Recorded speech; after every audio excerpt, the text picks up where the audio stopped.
ಗುರುಜಿ, ನಮ್ಮ ಕೊನೆಯ ವಿಭಾಗ ನಮ್ಮೆಲ್ಲರಿಗೂ ತಿಳಿದಿರೋ ಅಂತೆ ಸಂಸ್ಕಾರಗಳ ವಿಭಾಗದಲ್ಲಿ ತಿಳಿಸ್ಕೊಡ್ತಿದ್ದೀರಾ. ನೋಡಿ ವೀಕ್ಷಕರೇ, ಸಂಸ್ಕಾರ ವಿಭಾಗ ಅನ್ನೋದು ಸಂಸಾರದಲ್ಲಿ ಪ್ರತಿಯೊಬ್ಬನು ಆಚರಿಸಬೇಕಾದ ಸಂಸ್ಕಾರ ವಿಭಾಗ. ಸಂಸಾರ ಅನ್ನೋದು ಇತಿ ಸಾರ ಅಂತ, ಸಾರಸ್ಯವಾಗಿರತಕ್ಕಂಥ ಜೀವನವನ್ನ ಸಂಸ್ಕಾರವನ್ನ ಸಂಸಾರದಲ್ಲಿ ನಡೆಸ್ಕೊಳ್ತಾ ಹೋಗಬೇಕು. ಇವತ್ತು ಆ ಸಂಸ್ಕಾರದಲ್ಲಿ ನಾವು ಒಂದು ಆಚರಣೆಯನ್ನು ತರಬೇಕು. ನಮ್ಮದೇ ಆದ ನಮ್ಮದೇ ಆದ ಸಂಸ್ಕಾರವನ್ನ ಸಂಸಾರದಲ್ಲಿ ನಡೆಸ್ಕೊಂಡು ಹೋದಾಗ ಜೀವನದ ಸಂಸಾರ ಸಾಗರ ಹೇಗಿರುತ್ತೆ, ಆ ಸಾಗರವನ್ನು ದಾಟಬಹುದು ಅಂತ ಹೇಳುತ್ತೆ. ನಿಜವಾಗ್ಲೂ ಪ್ರತಿಯೊಬ್ಬ ಮನುಷ್ಯ ಹನಿ ಹನಿ ಕೂಡಿದ್ರೆ ಹಳ್ಳ ಅಂಥೇಳಿ ಒಂದೊಂದು ಹಳ್ಳ ಆಗ್ತಾ ಇದ್ದ ಜೀವನದಲ್ಲಿ ಆ ಹಳ್ಳಗಳನ್ನೆಲ್ಲ ಮುಚ್ಚಾಕ್ತಾ ಬಂದಾಗ ಸಾಗರದಂತ ಇರತಕ್ಕಂಥ ಸಮುದ್ರದ ದಡ್ಡ ನಾವು ದಾಟಬಹುದು. ಪ್ರತಿಯೊಬ್ಬ ಮನುಷ್ಯನು ಏನು ಬೇಕೋ ಲಿಮಿಟೇಷನ್ಸ್, ಅದಕ್ಕೆ ಹೇಳೋದು ಕಾಮ ಕ್ರೋಧ ಲೋಭ ಮೋಹ ಮದ ಮಾತ್ಸರ್ಯಗಳನ್ನ ಅರಿಷಡ್ವರ್ಗಳನ್ನ ಕಂಟ್ರೋಲ್. ಅದಕ್ಕೆ ಇವತ್ತಿನ ಸಂಸ್ಕಾರದಲ್ಲಿ ಏನು ಹೇಳ್ತಾ ಇದ್ದೀನಿ, ನೀವು ಕಂಟ್ರೋಲ್ ಮಾಡಿಕೊಂಡು ಪ್ರತಿಯೊಬ್ಬನು ಅಕಸ್ಮಾತ್ ನಿಮ್ಮಲ್ಲಿ ನನ್ನ ಜೀವನ ನೋಡ್ಕೊಳ್ಳೋದೇ ಕಷ್ಟ, ಇನ್ನೊಂದು ಮೀನು ಬಂದು ಸಾಕೋದಾ ಅಂತ ಕೆಲವರು ಇರ್ತಾರೆ. ಕೆಲವರು ಅಯ್ಯೋ ಈ ಮೀನುಗಳನ್ನ ಬೇರೆ ಸಾಕ್ಬೇಕ್ರಿ, ಅದನ್ನು ಬೇರೆ ಬಕೆಟಲ್ಲಿ ತೆಗೆದು ಚೇಂಜ್ ಮಾಡಿ ನೀರನ್ನ ಮೆತ್ತೆ ಕ್ಲೀನ್ ಮಾಡ್ಬೇಕ್ರಿ, ಅದನ್ನು ತಲೆ ಕೆಡಿಸ್ಕೋಬೇಡಿ. ಅನುಕೂಲ ಇದ್ದವರು, ಮಿಡ್ಲ್ ಕ್ಲಾಸ್ ಅವರು, ಹೈಯರ್ ಮಿಡ್ಲ್ ಕ್ಲಾಸ್ ಅವರು, ಅಪ್ಪರ್ ಕ್ಲಾಸ್ ಅವರು ಬಿಡಿ, ಏನು ಯೋಚನೆ ಇಲ್ಲ. ಆ ಥರ ಇದ್ದವರು, ಅನುಕೂಲ ಇದ್ದವ್ರುಗಳ ಮತ್ಸ್ಯಯಂತ್ರಗಳನ್ನ ಕಷ್ಟದಲ್ಲಿರೋರನ್ನ ಖಂಡಿತವಾಗಿ ಇಟ್ಕೊಳ್ಳಿ. ಯಾಕೆ ಗೊತ್ತಾ, ಮನೇಲಿ ಇಟ್ಕೊಂಡು ಮನೆಯ ನೈಋತ್ಯ ಭಾಗದಲ್ಲಿ ಅಂದರೆ ಸೌತ್ ವೆಸ್ಟ್ ದಕ್ಷಿಣ ಮತ್ತು ಪಶ್ಚಿಮದ ಮಧ್ಯಭಾಗದ ನೈಋತ್ಯ ಭಾಗದಲ್ಲಿ ಈ ನೀರನ್ನು ಇಡಬೇಕು. ಯಾವುದು ತಿಳ್ಕೊಳ್ಳಿ, ನೀರನ್ನು ವಾಯು ಮೂಲ ಇಟ್ಟರೆ ಮನೆಗೆ ಕೈಗೆ ಬಂದಿದ್ದು ಬಾಯಿಗೆ ಬರಲ್ಲ. ಅಗ್ನಿ ಮೂಲ ಇಟ್ಟರೆ ಮನೆ ಹೆಂಡತಿಯರನ್ನ 24 ಗಂಟೆ ಗಂಡಂದ್ರು ಬೈತಿರ್ತಾರೆ, ಇಲ್ಲ ಗಂಡ ಹೆಂಡತಿಗೆ ಕಲಹಗಳು ಜಾಸ್ತಿ ಆಗತ್ತೆ, ಇಲ್ಲ ಹೆಣ್ಣು ಮಕ್ಕಳು ಯಾವ ಕಾಲಕ್ಕೂ ಅಗ್ನಿ ಮೂಲಲ್ಲಿ ನೀರಿದ್ದರೆ ಆಕ್ಸಿಡೆಂಟ್ಸ್. ಅದಕ್ಕೆ ಹೇಳ್ತಾ ಇದ್ದೀನಿ, ಮೇಲಿಡೋ ನೀರು, ಇದು ಭೂಮಿ ಒಳಗಿರೋ ನೀರಲ್ಲ.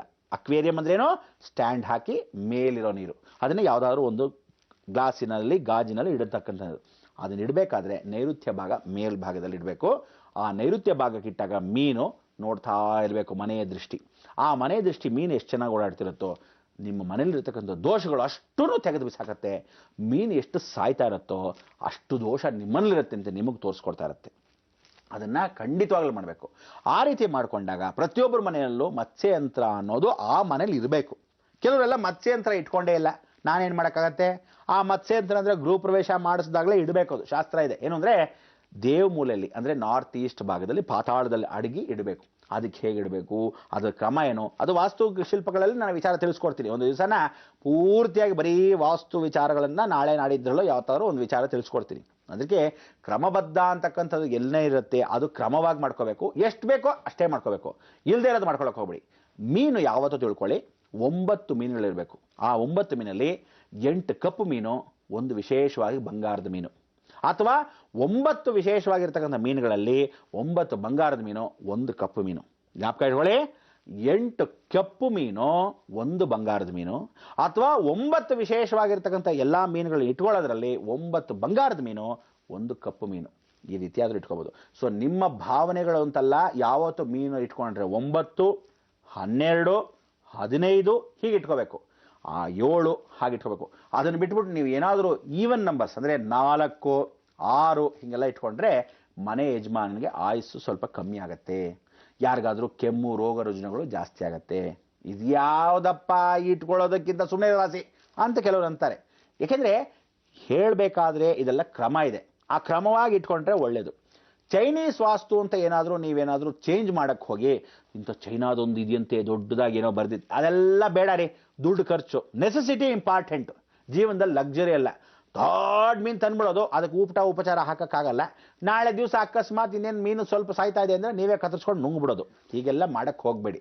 ಅದಕ್ಕೆ ಹೇಳ್ತಿರೋದು, ಜೀವನದಲ್ಲಿ ಎಷ್ಟು ಬೇಕು ಅಷ್ಟು ಮಾಡಿ ಪರಿವರ್ತನೆಗೊಳಿಸ್ಬೇಕು. ಅದಕ್ಕೆ ಸಂಸ್ಕಾರದಲ್ಲಿ ಇವತ್ತಿನ ದಿವಸ ನಾವಿರಬೇಕಾದ ಜೀವನಗಳನ್ನ ಹೇಗೆ ಸಾಗಿಸ್ಬೇಕು, ಅಷ್ಟು ಮಾತ್ರ ಲಿಮಿಟ್ ಇಟ್ಕೊಳ್ಳಿ. ನೈಋತ್ಯ ಭಾಗದಲ್ಲೇ ಇಡಬೇಕು. ಮಕ್ಕಳನ್ನ ಅದರೊಳಗೆ ಕೈ ಹಾಕಕ್ಕೆ ಬಿಡಬೇಡಿ ಯಾವ ಕಾಲಕ್ಕೂ. ಕೆಲವರೆಲ್ಲ ಮಕ್ಕಳು ಏನು ಮಾಡಿದ್ದಾರೆ, ಬಹಳ ಜನ ಕರೆಂಟ್ ಹಾಕ್ಬಿಡೋದು. ಆ ಮಗು ಚಿಕ್ಕದಾಗಿರುತ್ತೆ, ಅದೇ ಪಾಪ ಉಚ್ಚೆ ಹೋಗ್ತಿರುತ್ತೆ. ಈ ಮಗು ನಿಜವಾದ ಉಚ್ಚೆ ಹೋಯ್ದುಬಿಟ್ರು ಕಷ್ಟ ಆಗುತ್ತೆ. ಆದ್ದರಿಂದ ಆ ಮೀನು ಸತ್ತು ಹೋಗುತ್ತೆ. ಕೆಲವು ಮಕ್ಕಳಲ್ಲಿ ಪಾಪ ಆಟ ಆಡ್ತಾ ಇದ್ದಾಗ ತೋರಿಸ್ತಾರೆ, ಇವ್ರು ಗೊತ್ತಾಗಲ್ಲ. ಅದ ರೀತಿಯಾಗಿ ಇದನ್ನೆಲ್ಲ ಒಂದು ಹಾಸ್ಯಾಸ್ಪದ ಅಂತಲ್ಲ, ಜೀವನದಲ್ಲಿ ಇದೆಲ್ಲ ಇರುತ್ತೆ. ನೀವು ಇದೇ ರೀತಿ ನಗ್ನಗ್ತಾ ಇರಬೇಕು. ಇದು ನಮ್ಮ ಸಂಸ್ಕಾರದಲ್ಲಿರ್ತಕ್ಕಂಥ ಒಂದು ಆದ್ಯತೆ. ಏನಂದರೆ ಮನುಷ್ಯ ಯಾವತ್ತು ನಗ್ನಗ್ತಾ ಇರ್ತಾನೆ, ಜೀವನದಲ್ಲಿ ಯಾವ ರೋಗ ಅವನಿಗೆ ಬರಲ್ಲ. ನಮ್ಮ ಸಂಸ್ಕಾರದ ಇವತ್ತು ಮತ್ಸ್ಯಯಂತ್ರ. ಅದಕ್ಕೋಸ್ಕರ ಇವತ್ತು ಸಾಯಂಕಾಲ ಎಲ್ಲರೂ ಹೋಗಿ ಮತ್ಸ್ಯಾವತಾರ ಆಗಿರ್ತಕ್ಕಂಥ ಈ ಮೀನಿಗೆ ನದಿ ಹತ್ರ, ನೀವು ಯಾರ್ಯಾರು ನದಿ ಹತ್ರ ಇದ್ದೀರೋ, ಯಾರ್ಯಾರು ಸಮುದ್ರದ ಹತ್ರ ಇದ್ದೀರೋ ಅಥವಾ ಕೆರೆಗಳಿರ್ತೀರೋ ಅಂಥವ್ರು ಮಾತ್ರ. ಕೆಲವರಿಗೆ ಸಾಧ್ಯವಾಗದೇ ಇದ್ದರೆ ಸಾಯಂಕಾಲ ಹೋಗಿ ಮಾಡೋಕ್ಕಾಗಲ್ಲ. ದಯವಿಟ್ಟು ಇವತ್ತು ಕಡಲೆಪುರಿನ ಹಾಕಿ. ಅಕಸ್ಮಾತ್ ನಿಮ್ಮನೇಲಿದ್ದರೆ ಸರಿ, ಒಂದು ಫುಡ್ಡು ಅದೇನು ಬೇಕೋ ಆಹಾರವನ್ನು ಸ್ವಲ್ಪ ಮಟ್ಟಿಗೆ ಹಾಕಿ, ಇರೋ ಬರೋ ಎಲ್ಲ ಹಾಕ್ಬಿಡ್ಬೇಡಿ. ಒಂದು 4 ಕಾಳು ಊಟವನ್ನು ಮತ್ಸ್ಯಕ್ಕೆ ಹಾಕಿದಾಗ ನನ್ನ ದೋಷಗಳು ಪರಿಹಾರವಾಗತ್ತೆ ಅನ್ನೋ ಮನೋಭಾವನೆ ಇಟ್ಕೊಂಡು ಪರಿಪೂರ್ಣವಾಗಿ ನಮಸ್ಕಾರ ಮಾಡ್ಕೊಂಡ ಅಯ್ಯೋ ಮೀನಿದು ಅನ್ಕೋಬೇಡಿ. ಅದಕ್ಕೋಸ್ಕರ ಆ ಕಾಲದಲ್ಲಿರ್ತಕ್ಕಂಥ ಏನಂತಾರೆ ವ್ಯಾಸ ಋಷಿಗಳನ್ನು ಹೇಳೋರು, ಮತ್ಸ್ಯವಾಗಿರ್ತಕ್ಕಂಥ ಮತ್ಸ್ಯಾವತಾರ ಏನಿದೆ ಅದಕ್ಕೋಸ್ಕರ ಆ ಕಾಲದಲ್ಲಿ ಋಷಿನೇ ನುಂಗುಬಿಟ್ಟಿದ್ದ ಅಂತ. ಮೀನು ಆಕ್ಷಿ ಅಂದರೆ ಮೀನು ತಿನ್ನೋರಿಗೆ ಬುದ್ಧಿ ಜಾಸ್ತಿ, 1 ಪಟ್ಟು ಜಾಸ್ತಿ. ಅದೇ ಮೀನು ಯಾವತ್ತು ನಿಮ್ಮಲ್ಲಿದ್ದರೆ, ಅಂಥ ಬುದ್ಧಿಜೀವಿ ನಿಮ್ಮಲ್ಲಿದ್ದಾಗ ಯಾವತ್ತು ಅಲ್ಲಿ ಬುದ್ಧಿ ಭ್ರಮಣೆ ಆಗತಕ್ಕಂಥ ಜಾಗನ ನೈಋತ್ಯ ಅಂತ ಕರಿತೀವಿ. ಆ ಬುದ್ಧಿ ಭ್ರಮಣೆ ಆಗೋ ಜಾಗ ಯಾವುದು? ರಾಹು ಇರೋ ಜಾಗ. ಅದಕ್ಕೆ ನೀವೇನು ಮಾಡಬೇಕು, ಆ ರಾಹು ಜಾಗಕ್ಕೆ ಮೀನನ್ನೇ ಇಟ್ಟಾಗ ನಿಮಗೆ ಯಾರಿಗೂ ಮನೆಯಲ್ಲೇ ಬುದ್ಧಿ ಭ್ರಮಣೆ ಆಗಲ್ಲ. ಪ್ರತಿಯೊಬ್ಬರಿಗೂ ಆಕ್ಟಿವೇಶನ್ ಎನರ್ಜಿ ಬರುತ್ತೆ. ರೇಡಿಯೇಷನ್ ಎನರ್ಜೀಸ್ ಏನಾದರೂ ಇನ್ಫ್ರಾರೆಡ್ ರೇಸ್, ಇನ್ಫ್ರಾವೈಲೆಟ್ ರೇಸ್ ಏನಾದರೂ ಸರಿ ಇಲ್ಲ, ನಿಮ್ಮ ನಾಡಿಗಳು ಸರಿಯಾಗಿ ಹೋಗ್ತಾ ಇಲ್ಲ ಅಂದರೆ ಆ ಮೀನಿನ ವೈಬ್ರೇಷನ್ ಮುಖಾಂತರವಾಗಿ ನಿಮ್ಮ ಮನೆ ಇಡೀ ತಿಳಿಗೊಳಿಸುತ್ತೆ. ಯಾರಿಗಾದ್ರೂ ಇನ್ನೊಂದು ಸ್ವಲ್ಪ ಜಗಳ ಆಡಬೇಕು ಇನ್ನು ಸ್ವಲ್ಪದಲ್ಲಿ ಅಂದರೆ ಹೇಗಾದರೂ ಮಾಡಿ ತಪ್ಪಿಸುತ್ತೆ. ಅದಕ್ಕೆಲ್ಲ ತಪ್ಪಿಸೋಕ್ಕೆ ಸಾಧ್ಯತೆ ಖಂಡಿತವಾಗ್ಲೂ ಅದರಲ್ಲಿರ್ತಕ್ಕಂಥ ಶಕ್ತಿಗಳು ಉಂಟು. ಆದರೆ ಹೇಳ್ತಾ ಇದ್ದೀನಿ, ನೈಋತ್ಯ ಭಾಗ, ಮಿಕ್ಕಿ ವಿಚಾರಗಳು, ಮತ್ಸ್ಯಯಂತ್ರ ಎಲ್ಲವನ್ನೂ ನಾಳೆ ತಿಳಿಸ್ಕೊಳ್ಳೋಣ. ಇವತ್ತೆಲ್ಲರೂ ಕಡಲೆಪುರಿ ಹಾಕೋದು ಮರಿಬೇಡಿ. ಮೀನುಗಳಿಗೆ ಸಾಯಂಕಾಲ ಆದರೂ ಇವತ್ತು ಹೋಗ್ಬಿಟ್ಟು ಎಲ್ಲಾದರೂ ಒಂದು ಊಟವನ್ನು, ಉಪಚಾರವನ್ನು ಕೆರೆಗಳಲ್ಲಿ, ಕಲ್ಯಾಣಿಗಳಲ್ಲಿ, ಕಟ್ಟೆಗಳಲ್ಲಿ ಹಾಕ್ಬಿಟ್ಟು ಬನ್ನಿ. ತುಂಬ ರಾಶಿಗಟ್ಟಲೆ ಹಾಕ್ಬಿಟ್ಟು ಅದನ್ನು ಪಾಪ ಮುಗಿಸ್ಬಿಡ್ಬೇಡಿ. ಒಳ್ಳೇದಾಗಲಿ, ಜೀವನ ಎಲ್ಲ ಸುಖವಾಗಿರಲಿ ಅಂತ ಹೇಳ್ತಾ ನಾವೆಲ್ಲ ಏನು ಹೇಳಬೇಕು? ಲೋಕ ಸಮಸ್ತ ಸುಖಿನೋ ಭವಂತು, ಸನ್ಮಂಗಳಾನಿ ಭವಂತು.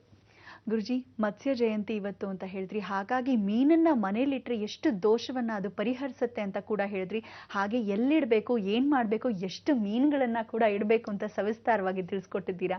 ನಮ್ಮ ಈ ಕಾರ್ಯಕ್ರಮಕ್ಕೆ ಆಗಮಿಸಿ ಎಂದಿನಂತೆ ಇಷ್ಟೆಲ್ಲ ಮಾಹಿತಿ, ಮಾರ್ಗದರ್ಶನವನ್ನ ನೀಡಿದ್ದಕ್ಕಾಗಿ ಧನ್ಯವಾದಗಳು. ವೀಕ್ಷಕರೇ, ಮತ್ತೆ ನಾಳೆ ಸರಿಯಾಗಿ ಎಷ್ಟೊತ್ತಿಗೆ ಪ್ರತಿದಿನದಂತೆ ಬೆಳಗ್ಗೆ 9 ಗಂಟೆಗೆ ಬೃಹತ್ ಬ್ರಹ್ಮಾಂಡ ಕಾರ್ಯಕ್ರಮದಲ್ಲಿ ಭೇಟಿಯಾಗೋಣವಾ? ಹೋಗ್ಬರ್ತೀವಿ. ನಮಸ್ಕಾರ.